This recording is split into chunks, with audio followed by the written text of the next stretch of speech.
was posted at the entrance doors at the Education Service Center and at the West Bend Community Memorial Library. A copy was also sent to the Daily News, WIBG, Milwaukee Journal Sentinel, and other media sources that have requested notice of our meetings. I ask our superintendent to confirm that this meeting was properly posted. Yes, it was. Great, thank you. Let's rise for the Pledge of Allegiance. I pledge allegiance to the flag of the United States of America and to the republic for which it stands, one nation, under God, indivisible, with liberty and justice for all. A special thank you to the school board members for assembling for this special board meeting tonight. We have one item on the agenda to discuss. I would ask for a motion to approve our agenda. So moved. Right. Thank you, Paul and Nancy, for the second. Motion and second to approve the agenda. Any final discussion? All in favor, please say aye. Aye. Any opposed? The motion carries. Thank you. We're on to the public participation portion of our agenda. Are there any individuals who wish to address the board for public participation? All right, seeing none, we will move on to the next item on our agenda. It's the only action item we have. An update regarding Families First Coronavirus Response Act expiration plan. And Mr. Lenny Hansen is going to walk us through that. Thank you. Good evening. Good evening. I want to echo thanks to everybody for joining us. This has been a very uncertain topic. I'll try to summarize it as best I can for you. The Families First Coronavirus Response Act was passed back in spring as a response to the pandemic began. It was accompanied by the CARES Act at that time, which were some additional expenditures by the federal government to protect businesses and individuals during the pandemic. What we're here to talk about is an item related to employee leave due to pandemic-related reasons. So part of these laws, or really part of the FFCRA, was creating some additional absence banks and reasons for FMLA and paid sick leave if anyone was absent for a pandemic-related reason or COVID-related reason. So it's not just that someone might have the virus, but they could be quarantined because of exposure to the virus. It could have been related to caring for someone in their home who has the virus, or it could have been related to a child care disruption caused by the virus. So there are a variety of reasons. In board docs, I kind of laid out, there's actually 6 reasons in there. There's really 2 primary components that apply to the school district in this realm. One was called Emergency Paid Sick Leave, or EPSL. That was an additional bank of 10 paid days for any employee who might be affected by one of those 6 reasons.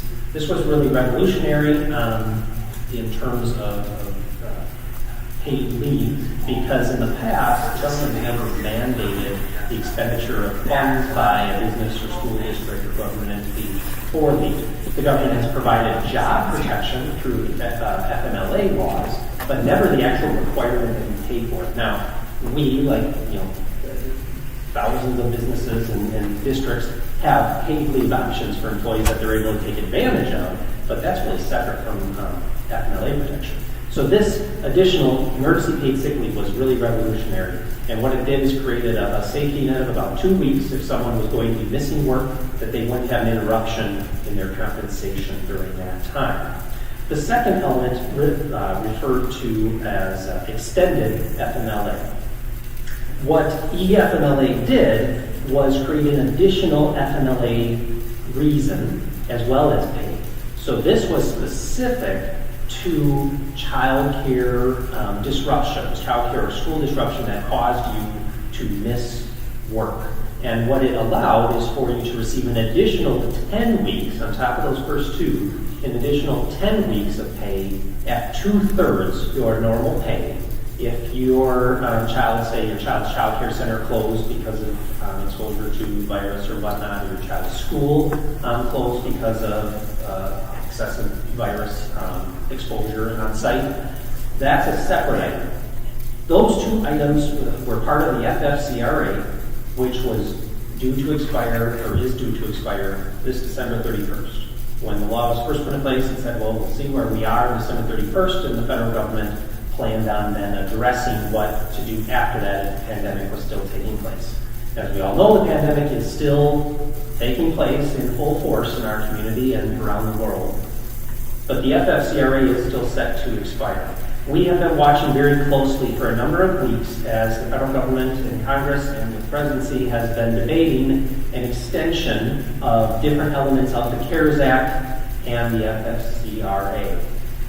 As late as last night and early this morning, we had believed that the new legislation that had been put forth, and I think as we speak is passing both houses of Congress and heading over to the President's desk for signature, would include an extension of these two provisions.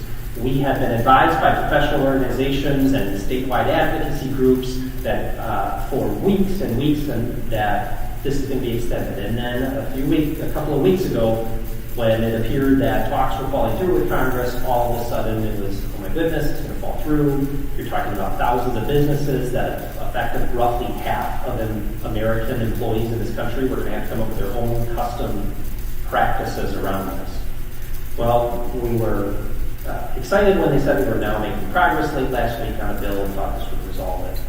As you know, the text of that bill was not public at all because it was being negotiated into the weekend with its passage still in question. The text is still filtering out, and I don't know how many, it was 2,000 pages or whatnot, being reviewed by attorneys and whatnot throughout the country and legislators.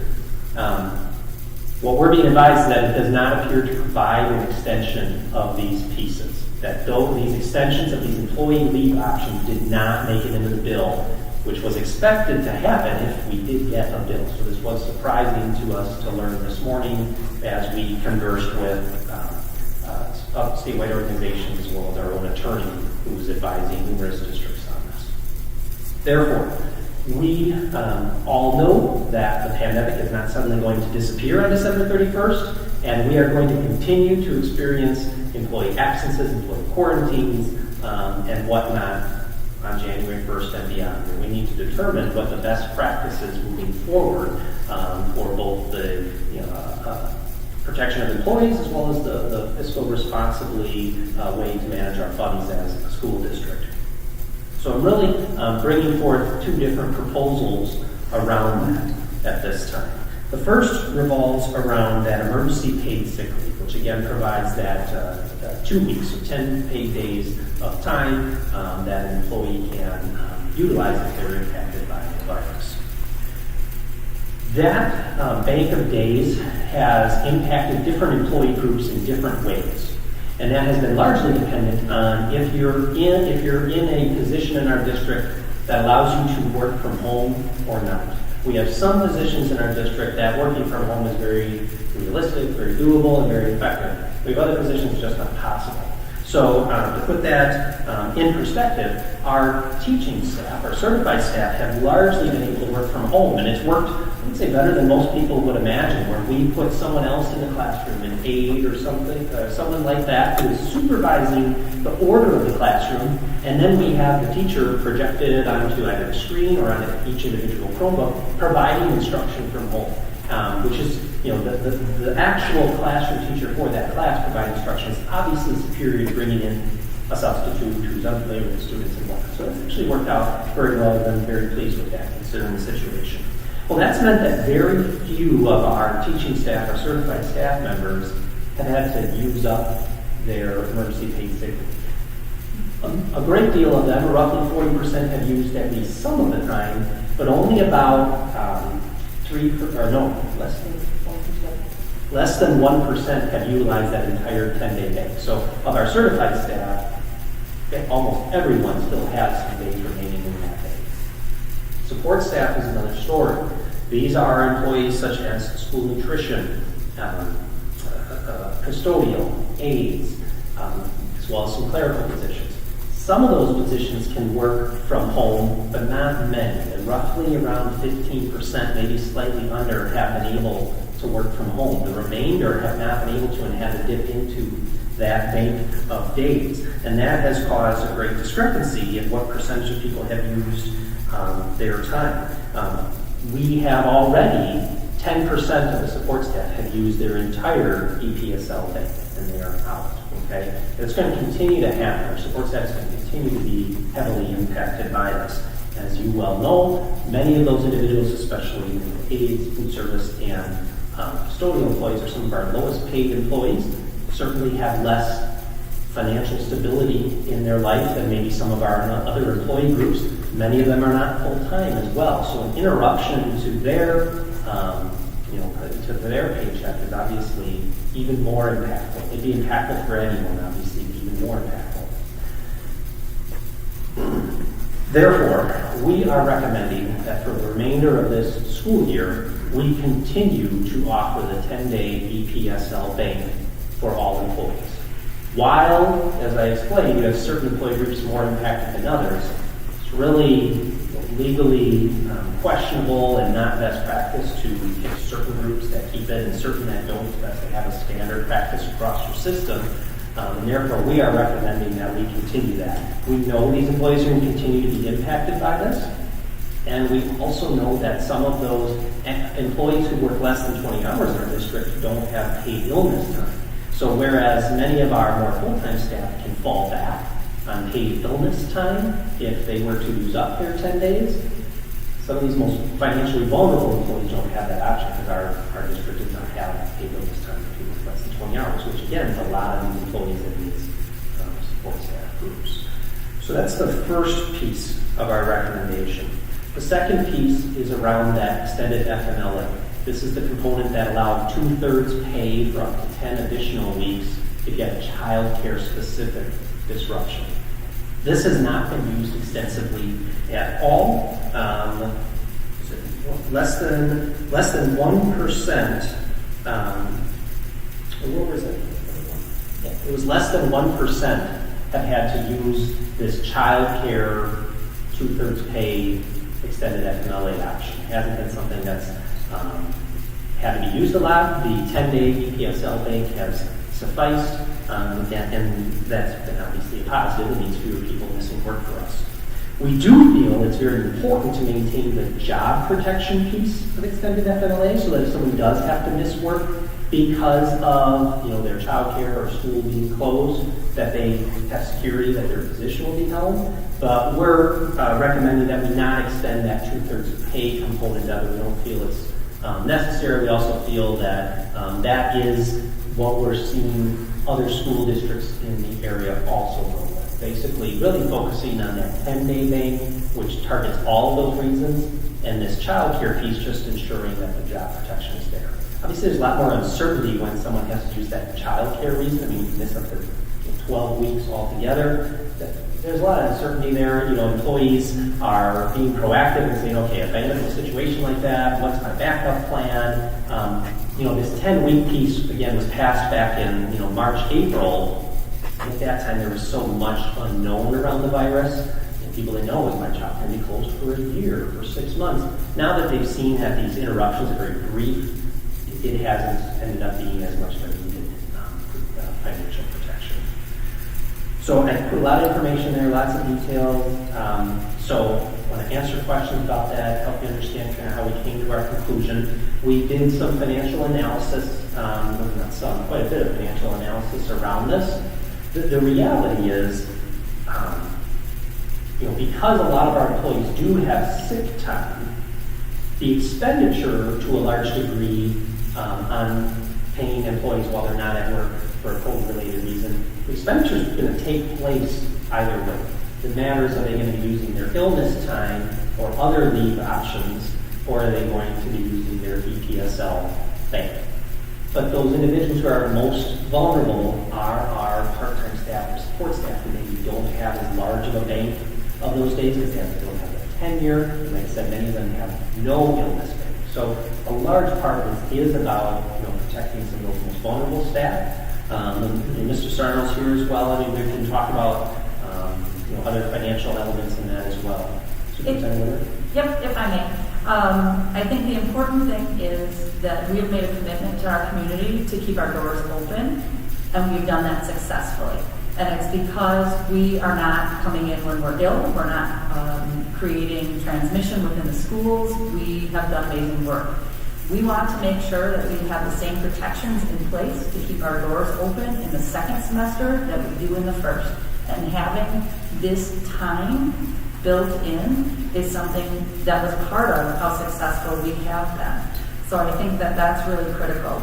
We're not just, so the community understands, we're not asking to add 10 days to everyone and restart a clock. We're just extending what was already here that has made us successful and giving our employees that assurance about the job protection. So that kind of in summary is the why behind what we're doing. What I would hate for, especially some of our support staff employees, for a position for them to find themselves in, is saying, I might have been a close contact at this, this outside, event or whatnot.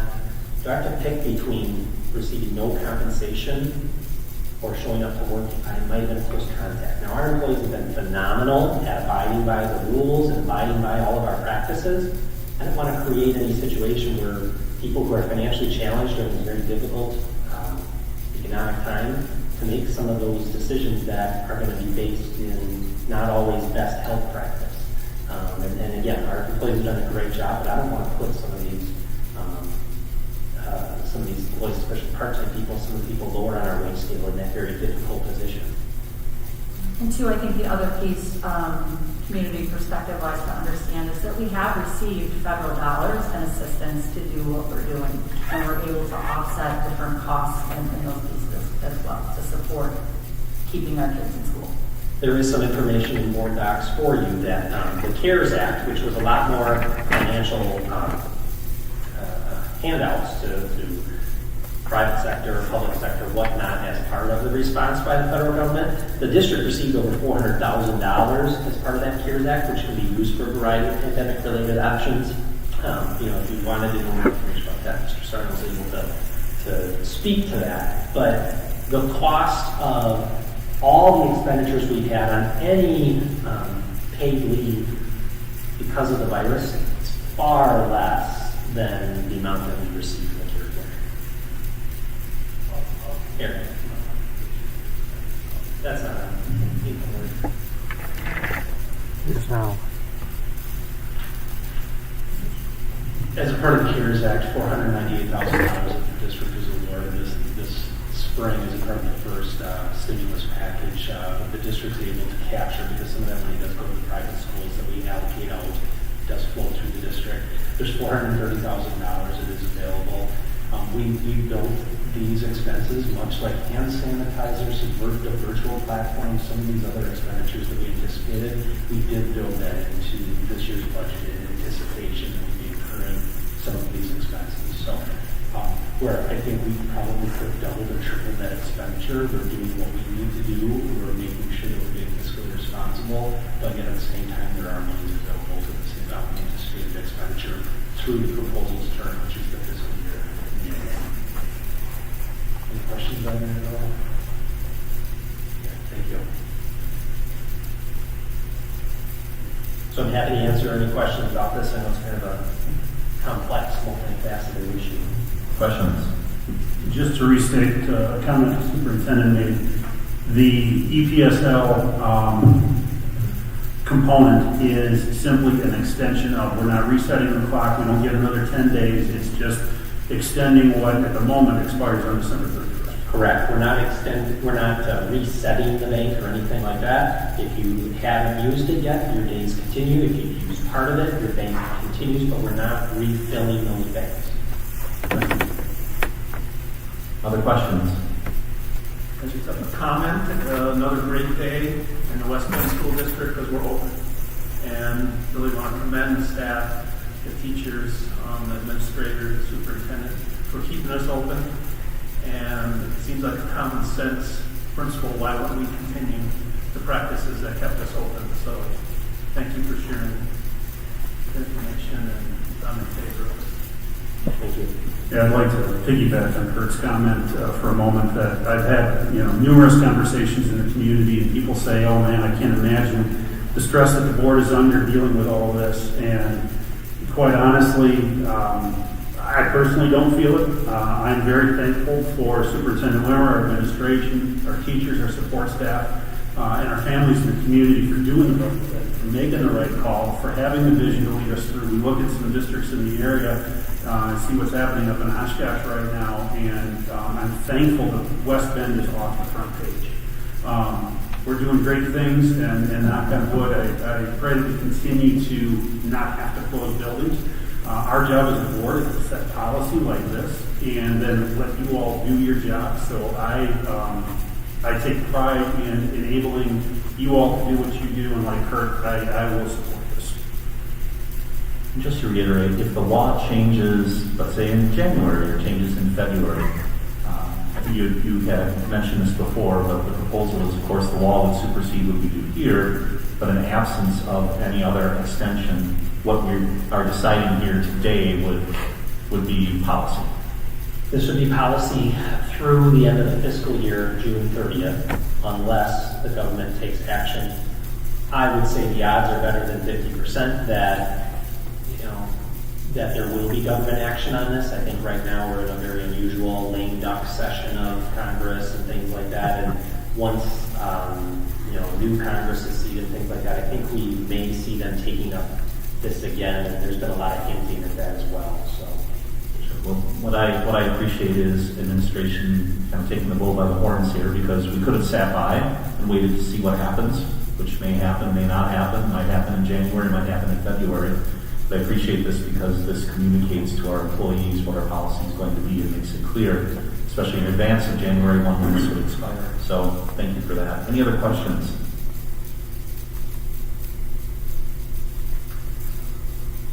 All right, well, I'd like to take up these issues separately. So I will move to approve the extension of emergency paid sick leave, job protections, and paid leave options pertaining to COVID-19 related reasons provided by the paid sick leave provisions of the Families First Coronavirus Response Act to eligible employees through the end of the 2020-2021 fiscal year as presented. Is there a second?